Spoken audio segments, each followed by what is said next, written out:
Pokémon Hisuian Snow is the newest animated series of shorts from our favorite franchise, this time taking place in historic Hisui. But I wouldn't blame you for not knowing because oddly enough, I haven't seen too much discussion since the first of 3 episodes was posted about a month ago. But now that every episode has been released, is this the most underrated Pokemon anime web series? Grab your popcorn and get comfy because it's time for Pokemon Hisuian Snow. Episode 1. Onto the Icy Blue.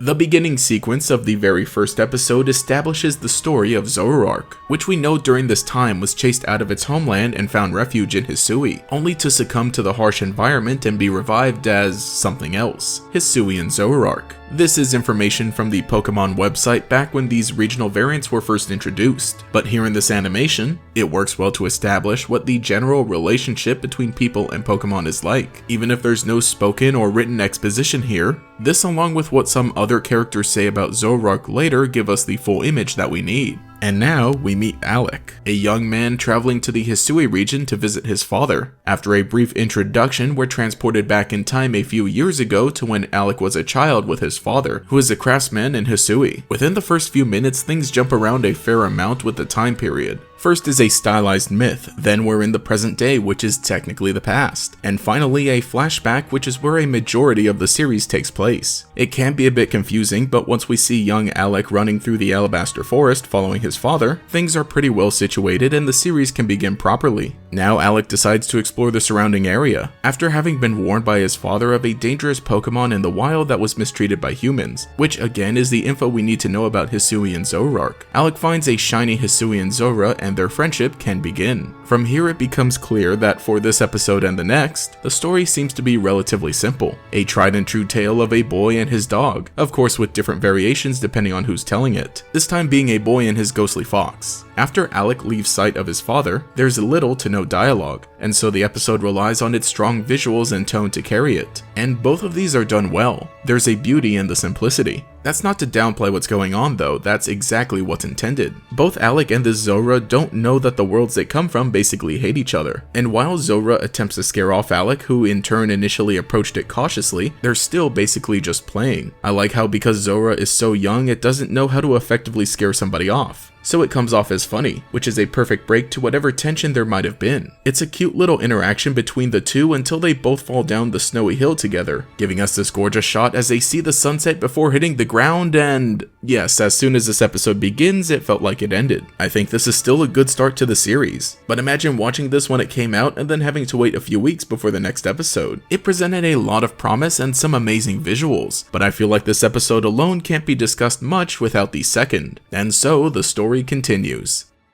Episode 2. Fiery Reflections in the Snow. Things start off with a dream sequence accompanied by a voiceover reiterating the story of Hisuian Zoro Arc. Alex encounters a ghostly apparition in the shape of a Zoro Arc wearing the fox mask he had brought with him. This just seems like another stylistic way to start off the episode. I had wondered if this was a full-on illusion which Zoro Arc are capable of creating, but I suppose it isn't one yet. And now we catch up with both a wounded Alec and the Zora who are stranded on a ledge. And this is what I was getting at with the whole boy and the dog motif because it's much more apparent now. At one point, Alex begins to cry as he realizes they might be stuck there for a while. Personally, attempting to interpret the short sequence here, I think Alec is considering throwing the Zora into the water out of rage, blaming it for causing them to end up in this situation. He decides instead to pick himself up the best he can and attempt to get back to safety. Again, that's just my interpretation of these visuals after having rewatched it a few times, and I could be wrong, but if that is the case, this is a pretty dark moment. But it does show how Alec is different from some of the other humans who would have and do treat Zora and Zoro Arc as menaces, hurting them without much care for them as other living creatures. Zora gets back up with help and brings back a medicinal leek, which is a nice shout out to the video games, and that's enough to heal Alec's leg and get him back up the cliff. There is so much more going on here besides just story beats that you would be able to recap,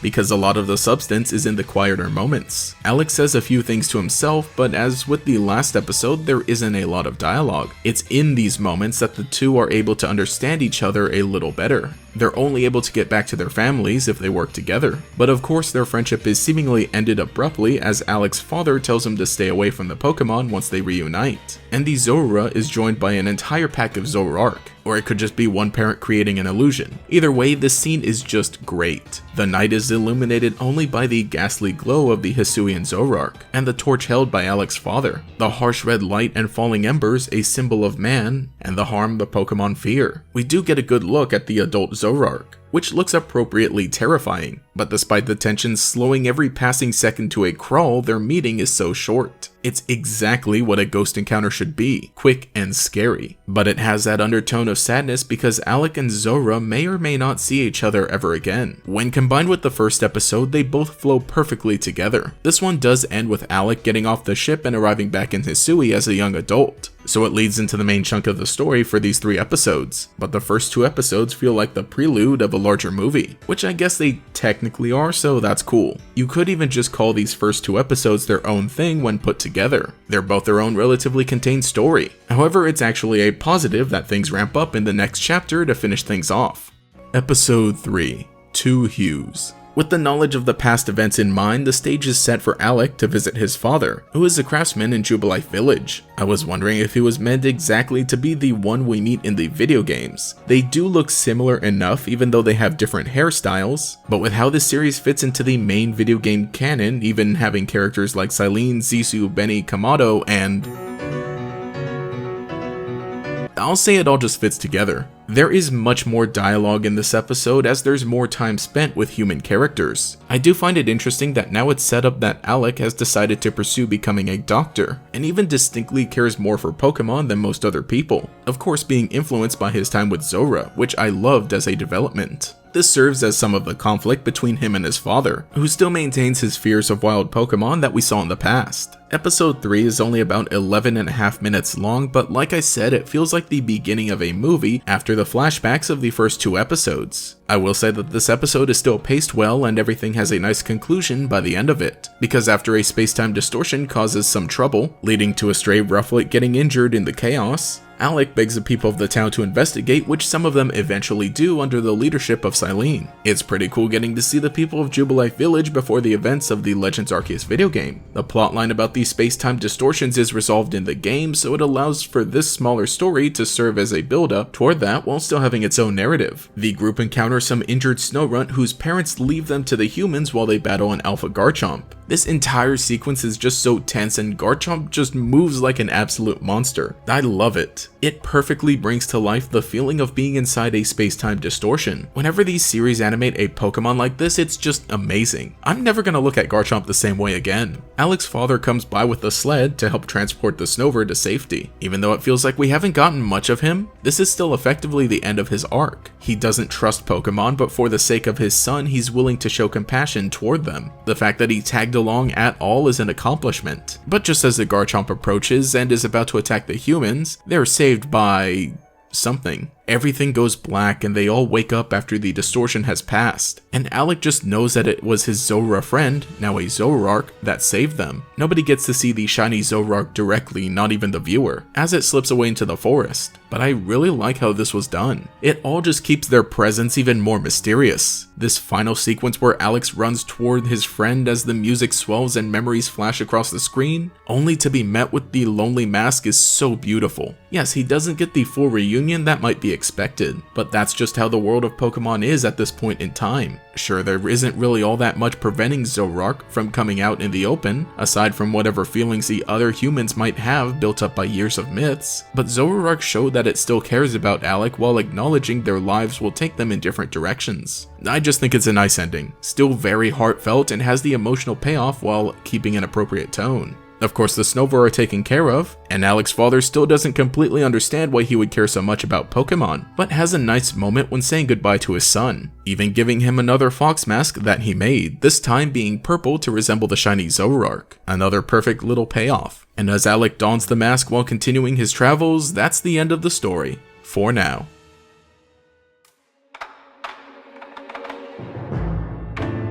There's a Pokémon in that forest. It's a bad one. What's it like? Have you seen it before? It's called Zoro Arc. That Pokémon was supposedly mistreated by humans. It lost everything and became something else. Why would those people be so mean? People and Pokémon can never coexist. Come here. It's fine. It helped me. It's my friend. Quiet! Why do you care about Pokémon? I don't know, but I want to learn, to find out more. What reason do we have to help the Pokémon? We can't even go into the forest because of them. That's right. It would be better for us if they were all gone. Aren't you scared? No, there's someone I want to see. I don't understand why you feel the need to concern yourself with Pokémon. But maybe people and Pokémon can. Just like Pokemon Evolutions, I actually decided to wait until every episode was released, and just watch the whole series as one mini-movie. It was a little less than 30 minutes in length. And as I mentioned, I feel that this is the best way to experience it because it's structured better for each episode to flow into the next, as opposed to most of the previous web series being set up as anthologies. As always, the animation is top-notch because a talented studio is involved and they're given ample time to complete the short project they're assigned. Compared to the other web series we've gotten in the past few years, I feel that Hisuian Snow has a more distinct, smaller scale. Sure, there were small stories in Twilight Wings or even Evolutions, but they were about characters we knew from the main series games or tied into the story in important ways. Hisuian Snow follows an original character experiencing only part of his life in the land of Hisui with a Pokemon we know. The tone that's set and the ending it's given contribute to this feeling of it being only a fleeting moment in the grand scheme of the Pokemon world, and I love it for that. I think because the short story was split into even shorter segments was a reason I didn't see much talk about the series as the first 2 episodes came out, even though I feel they're still at the same level as the previous web series. There's also the fact that its announcement was buried under other Pokemon news. It was announced during the Pokemon Day presentation that not only brought us news of a new Pokemon generation, but even news about an update for Legends Arceus, the very game this anime comes from, and also dropping episodes on Wednesdays while still in the middle of the news cycle of an upcoming game didn't give it the impact that it would have gotten if they released, say, during the month of February of this year, just after Legends Arceus and before the new game was revealed. This could always just be my personal experience, and there could be more buzz for the series as months go on. I mean, the first episode did get just over 1 million views here on YouTube, so let's just hope the other episodes catch up because they contain the real meat of the story. Whatever the reception and outcome of this story ends up being, I hope it continues to pave the way for even more like it in the future. This is a medium that not only allows us to get animated interpretations of characters from the video games, but from entirely new characters with their own stories. We've basically been getting an animated web series every year, so I hope that more Pokemon fans watch it and love it like I did. And so that has been the tale of Pokemon Hisuian Snow. Thank you to all my channel members who make videos like this possible, especially Justin R, Mr. Pig Puncher, and Quago. If you want to support and have your name shouted out here, you can become a channel member as well, and get access to some cool emotes for comments and live streams that I'm very proud of. You can also follow me on Twitter for more memes. But anyway, this has been Gatorax, and I'll catch you later. Oh my gosh. You have to sneak up carefully and catch a Pokemon. Okay, let's try this again. Gotcha! Wanna be a legend? Pokemon Legends Arceus.